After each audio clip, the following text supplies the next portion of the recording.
Absolutely. I think over the past 7 years now in my career, I've been able to see kind of some of that change, and I think a lot of that change is due to players being willing to show a little vulnerability. I know as an athlete, we're looked upon as warriors, and we're looked upon as the strongest people in the town, the city, the community. But for athletes to step up and kind of share their vulnerabilities and where they struggle with mental health, that goes a long way, not only in the locker room, but in the community. It shows that, okay, even the strongest people are dealing with some stuff, so it's okay for me to struggle with things too. So being able to share, being able to communicate and just talk with other people and have that empathy, have that understanding that everyone in life goes through ups and downs. So being able to balance and manage the highs along with the lows is important to kind of stay on that consistent, healthy mental space. Oh, I think it's great. I think it's great for not only athletes, but for society as a whole and society in general.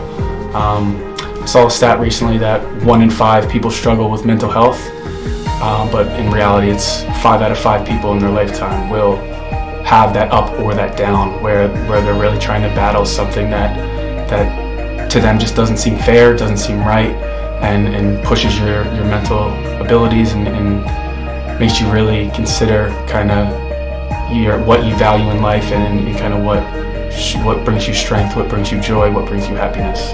I've been blessed to have a great family setting growing up, that I've always kind of had that safe space where if I had something going on, I could share with my brother, my sisters, or even my parents.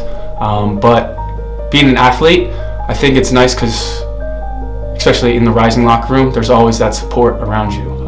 We have a great family unit, and having the ability to share times when you're feeling down and share it with someone to pick you back up is really amazing. So I'm glad that in the last few years and in the last several years that it has become more normal and more accepted for athletes to share kind of some of their vulnerabilities and some things that get them down, and I think that helps them.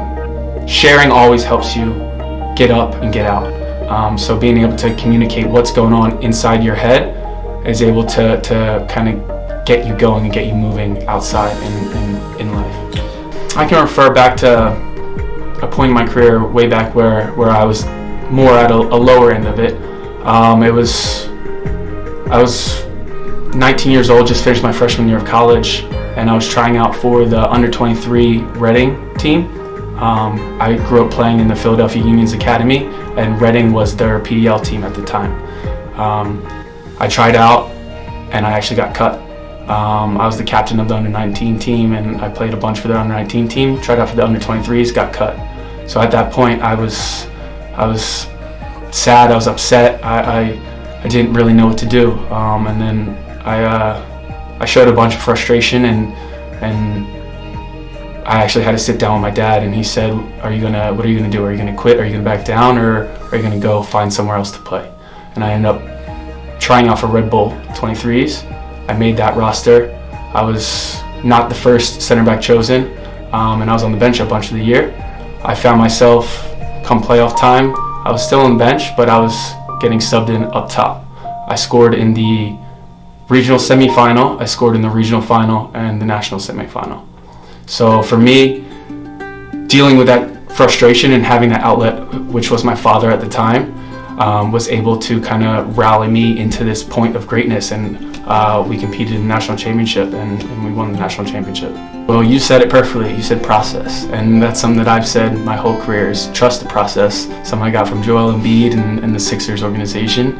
But trusting the process for me is managing my highs, staying humble, and managing my lows, staying concentrated, focused, even when I'm not at my best. So being able to manage both the highs and lows keeps you at a consistent mark, and focusing on the day-to-day tasks. So showing up to practice, ready to go, no matter what, ready to compete, no matter what. If I'm having a good day, a bad day, if something's going on outside of soccer, forgetting all that and just coming and going to work. So that's something for me. Trust the process has really gotten me through some of the moments where maybe I wasn't in the 18-man roster, maybe I was on the bench, things like that. But being able to trust the process, I would show up to work, I would just compete, I'd work as hard as I could, and if you show up and do the right things every day, eventually it'll add up and things will start to go your way. Of course, there's people out there that are experiencing things that they are vulnerable about and rather not share, and sometimes you can get away with that, but there's ways that you can, even if you don't feel comfortable sharing, you can find something that gives you joy. So for instance, me, I was lucky enough to get a puppy during COVID, and COVID was such a crazy time where everyone essentially felt a little bit lower about themselves, lower about life in general. So for me, finding that puppy and finding that little bit of joy in life was able to kind of bring me back to where I was. So I would recommend, if you're not comfortable talking to someone, find something that you love and just keep doing it. Soccer's one of them for me as well. Like I love this game, and I play this game because I love this game. And it's brought me so many great places, great memories, but there's also been tough memories and things that I wish I could take back, and things along those lines.